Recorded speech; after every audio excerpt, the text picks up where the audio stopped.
on to Statisticspedia. Now today's topic is ANOVA, that is analysis of variance और design of experiment. So students, so हमें short interval of time में prepare करना है. तो आज का जो लेक्चर सीरीज रहेगा वो क्या रहेगा, हम different type of different questions हम सॉल्व करेंगे आपके अनोवा टेक्निक से, और जो पैटर्न है वो सिमिलर रहेगा आपके आरयू एग्जाम पैटर्न जैसा. ठीक है, so let's begin with it. उसमें हम सारे थ्योरेटिकल क्वेश्चन सॉल्व करेंगे students, and in the next lecture we will discuss about the calculative based questions. तो अभी देखिए, the error in the statistical analysis are always taken to be what. So हम थोड़ा सा रिवाइज भी करेंगे कि अनोवा में वी हैव, अनोवा में हमने बहुत सारी टर्म्स पढ़े थे, लाइक ट्रीटमेंट्स है, एक्सपेरिमेंटल यूनिट्स है, एक्सपेरिमेंटल एरर है, ब्लॉक्स है. So what do you mean by experimental error? Because आपके पास क्लास है, we have one class, and इस बैच ऑफ स्टूडेंट्स यहाँ पे वी हैव 10 स्टूडेंट्स. 10 स्टूडेंट्स हमारी क्या हो गए, इसमें एक्सपेरिमेंटल यूनिट हो गए. एंड फैकल्टी जो है वो, कोई एक टीचर जो है वो टीच कर रहे हैं इन 10 स्टूडेंट्स को. तो ये क्या हो गया, आपका ट्रीटमेंट हो गया. ठीक है, I am just explaining you with the help of an example कि एरर क्या होता है. तो ये ट्रीटमेंट्स है, इन ट्रीटमेंट्स को आप अप्लाई कर रहे हैं एक्सपेरिमेंटल यूनिट पे, और जो इसका आउटकम आएगा that is known as a response. ठीक है, तो ये टर्म हमने स्टडी किया था, which are related to your DOE, design of experiment. Now students, what do you mean by experimental error? Experimental error मतलब क्या होता है कि ये जो 10 स्टूडेंट्स है इन सबको एक ही फैकल्टी पढ़ा रहे हैं. ठीक है, they all are being taught by a single faculty. सबको एक ही ट्रीटमेंट दिया जा रहा है, लेकिन फिर भी इनके जो रिजल्ट्स हैं वो उनमें डिफरेंस आएगा. ठीक है, हर जो स्टूडेंट है उसका जो मार्क्स है वो अलग अलग आएगा, उसकी जो परफॉर्मेंस है वो अलग अलग रहेगी. So what I want to say over here कि इवन इफ अगर आपकी जितनी भी एक्सपेरिमेंटल यूनिट्स हैं उन सबको आप सेम ट्रीटमेंट देंगे, लेकिन फिर भी उनके जो आउटकम्स हैं, जो रेस्पॉन्सेज हैं वो डिफर करेंगे. तो ये जो डिफरेंस है वो क्यों अराइज होता है? Due to error. तो इसे हम टर्म करते हैं, ये डिफरेंसेस अराइज होता है due to chance, and all this is regarded as an experimental error. तो अब क्वेश्चन क्या है कि जो एरर है वो कैसा होना चाहिए. तो इफ यू रिमेम्बर, थोड़ा सा मैं आपको बताती हूँ. इफ यू रिमेम्बर, हम ऐसे लिखते हैं error, and it is n0 sigma e square. Yes, and this is IID.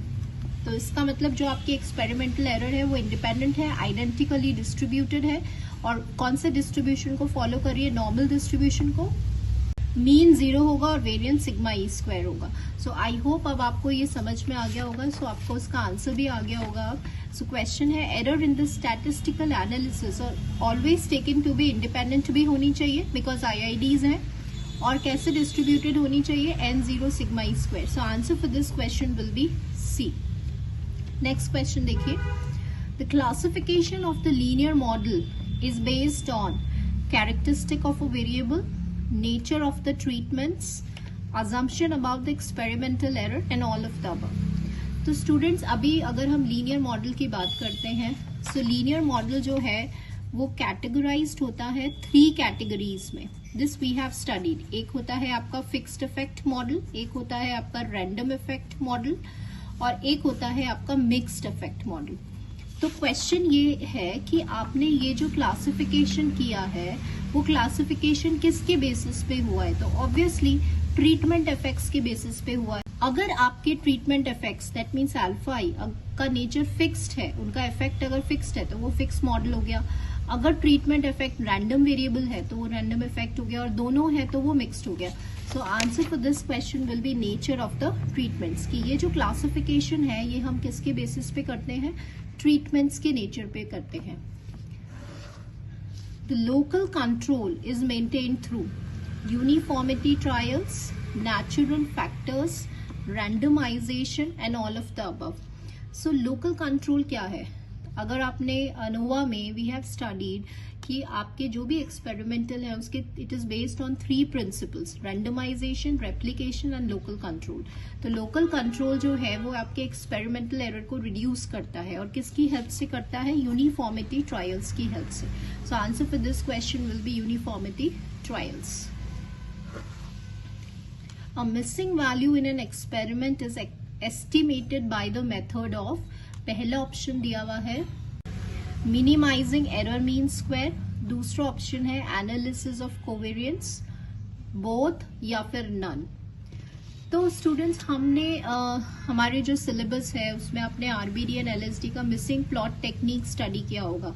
Now what do you mean bye missing plot technique, कि अगर आपका कोई भी आपके डेटा में से कोई भी वैल्यू मिसिंग है तो उस मिसिंग वैल्यू को आपको कैसे फाइंड करना है। तो दो टेक्निक होता है।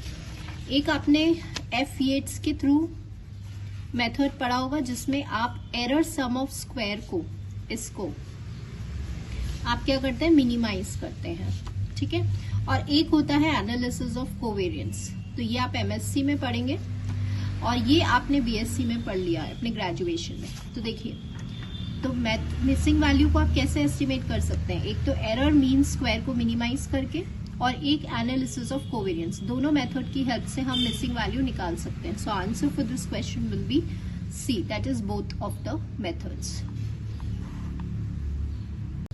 नेक्स्ट देखिए, experimental error can be reduce through randomization, replication, local control and all of the work. So students अभी अब देखिए यही क्वेश्चन किस फॉर्म में आया आपका, यहाँ पे local control is maintained through what. तो ये सब इंटरकनेक्टेड है। तो देखिए क्या है, तो अभी क्या होता है कि जब आपको एक्सपेरिमेंटल एरर को रिड्यूस करना होता है, ठीक है, तो उस एरर को रिड्यूस करने के लिए हम कौन से प्रिंसिपल को अप्लाई करते हैं, लोकल कंट्रोल को। और लोकल कंट्रोल को कैसे इंप्लीमेंट किया जाता है, यूनिफॉर्मिटी ट्रायल्स की हेल्प से, ठीक है। तो अब क्वेश्चन कैसे आ रहा है कि आप कैसे रिड्यूस करेंगे, by the principle of local control, ठीक है। रेप्लिकेशन क्या था, रेप्लिकेशन मतलब क्या होता है, आप अपने ट्रीटमेंट्स को बार बार रिपीट करते हैं, ठीक है, repetition of the treatments to the experimental units. और रैंडमाइजेशन क्या होता है, जो बायसनेस है, जो सब्जेक्टिविटी है, उसको रिड्यूस करता है। रैंडमाइजेशन मतलब रैंडमली जब आप ट्रीटमेंट्स को सेलेक्ट करते हैं फ्रॉम द पॉपुलेशन। और लोकल कंट्रोल क्या होता है, आपके एक्सपेरिमेंटल एरर को रिड्यूस करता है। किसकी हेल्प से करता है, यूनिफॉर्मिटी ट्रायल्स की हेल्प से करता है। नेक्स्ट क्वेश्चन देखिए, if the data do not satisfy the basic assumptions of ANOVA, then the following action will be taken. Okay. So पहले हम क्वेश्चन समझते हैं। देखिए, we have 3 main assumptions of ANOVA. Yes, क्या होता है, एक होता है इंडिपेंडेंस, और एक होता है नॉर्मेलिटी, और एक होता है आपका होमोजेनिटी ऑफ वेरिएंस, ठीक है। ये हमारे 3 बेसिक अजम्पशंस होते हैं, independence, normality and homogeneity of variance. Question है कि अगर ये अजम्पशंस आपके मेट नहीं है, अगर आपके अजम्पशंस सेटिस्फाई नहीं हो रहे हैं, तो हम क्या रेमेडी, क्या एक्शन हम लेते हैं, ठीक है, क्या हम इसका सोल्यूशन क्या होता है। तो इसका सोल्यूशन क्या होता है स्टूडेंट्स, कि अगर आपके ऑब्जर्वेशंस इंडिपेंडेंट नहीं हैं, तब तो आपका ANOVA कैसा होता है, रोबस्ट होता है। If you have studied this word, अगर आपका ऑब्जर्वेशंस नॉर्मली डिस्ट्रीब्यूटेड नहीं है तो हम नॉन पैरामीट्रिक टेस्ट को यूज कर लेते हैं, ये इसका सोल्यूशन है। और अगर आपका ये होमोजेनिटी ऑफ वेरिएंसेस अगर आपकी इक्वल नहीं है तो इस पे बहुत ज्यादा इफेक्ट पड़ता है ANOVA की जो एफिशिएंसी है उस पर, और फिर हमें कोई एक्शन लेना होता है, और उस एक्शन को हम कहते हैं ट्रांसफॉर्मेशन ऑफ डेटा, ठीक है। आपका ये जो ओरिजिनल डेटा है जिसमें आपके वेरिएंसेस इक्वल नहीं है, उसको आप ट्रांसफॉर्म करते हो नए डेटा में। फॉर एग्जांपल ऐसे लिया, लोगैरिथमिक, साइन, आर्क साइन, ये सब ट्रांसफॉर्मेशंस है। तो answer for this question will B transformation of data, ठीक है। तो अगर आपका डेटा इन बेसिक अजम्पशंस को मेट नहीं कर रहा है तो हम क्या एक्शन लेते हैं, डेटा को ट्रांसफॉर्म करते हैं एक नए स्केल पर। फिर वो जो डेटा है, न्यू डेटा, वो आपका सेटिस्फाई करता है होमोजेनिटी ऑफ वेरिएंस वाले अजम्पशन को, ठीक है। So answer is transformation. Next question देखिए, इन CRD completely randomized design the following principles are satisfied। तो जैसे ही CRD की बात हम करते हैं, तो CRD क्या होता है कि इन CRD आप जो फील्ड है उसको आप कंसिडर, उसमें आप कोई डिवीजन नहीं करते हैं, आप कोई ब्लॉकिंग नहीं करते हैं, उसको जैसा है उसको this will be taken as a single unit, ठीक है। अब यहाँ पे अगर कोई ब्लॉकिंग नहीं हुई, कोई डिवीजन नहीं हुआ, तो इसका मतलब there is no local control, और आपका जो डिजाइन है वो 3 प्रिंसिपल्स पे बेस्ड है, एक है रैंडमाइजेशन, एक है रेप्लिकेशन और एक है आपका लोकल कंट्रोल। तो अगर आप सीआरडी में जब आप कोई ब्लॉकिंग नहीं कर रहे हो, मतलब आप लोकल कंट्रोल नहीं कर रहे हो, तो किन प्रिंसिपल्स पे बेस्ड होगा? रैंडमाइजेशन पे और रेप्लिकेशन पे। सो answer for this question will B this. Next देखिए, if sigma 1 square be the